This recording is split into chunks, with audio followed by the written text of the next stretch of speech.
మనోజ్ బాగా క్లోజ్. తను single కార్డ్తో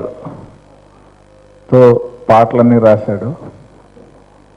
dubbing సినిమాతో స్టార్ట్ అయిన అతని కెరీర్ రెగ్యులర్ స్ట్రైట్ మూవీస్ కూడా బాగా రాసి బిజీ అవ్వాలి.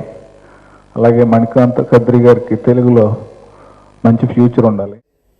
ఆల్రెడీ రిలీజ్ అంటే వేరే లాంగ్వేజ్లో రిలీజ్ అయిన మూవీస్కి తెలుగులో ఆ సాంగ్స్ డబ్ చేసి రాయడం చాలా కష్టం. బికాజ్ ఆ ఫ్లేవర్ మారి తెలుగు ఫ్లేవర్లోకి రావడానికి చాలా కష్టపడాలి.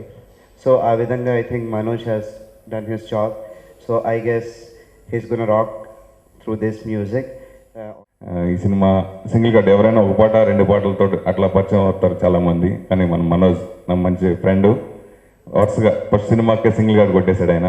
అలాగే స్టేట్ సినిమాలు కూడా మరి ఎన్నో సినిమాలు పాటలు రాయాలని, అలాగే నిర్మాతలకు ఈ సినిమాను మంచి లాభం చేకూర్చాలని, ఫ్యూచర్లో వాళ్ళు తెలుగులో కూడా మంచి సినిమాలు చేయాలని మనస్ఫూర్తి. I would like to thank all the people who are sitting on the stage, actor Tanish and all the other dignitaries here. Manoj Garu, Manikant Garu, Parvati Garu, thank you very much.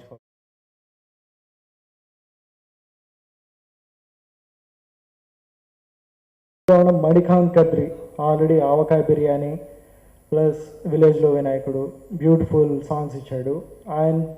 ఆయన మ్యూజిక్లో lyrics రాస్తానని ఎప్పుడు I never dream about that, కానీ అనుకోకుండా నిజమైపోయింది. దానికి కారణం one man army, మా producer Shekhar బాబు గారు.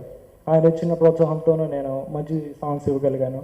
అదిగా ఉంటే పునీత్ రాజ్ కుమార్ బాగా మెచ్యూర్డ్ యాక్టింగ్ చేశారు. ఎస్పెషల్లీ పార్వతి మీనన్ గారు కూడా చాలా బాగా యాక్ట్ చేశారు ఆ మూవీలో, మెచ్యూర్డ్ యాక్టింగ్. నెక్స్ట్ తెలుగులో కూడా ఆ మూవీస్ మనం చూస్తాం కూడా.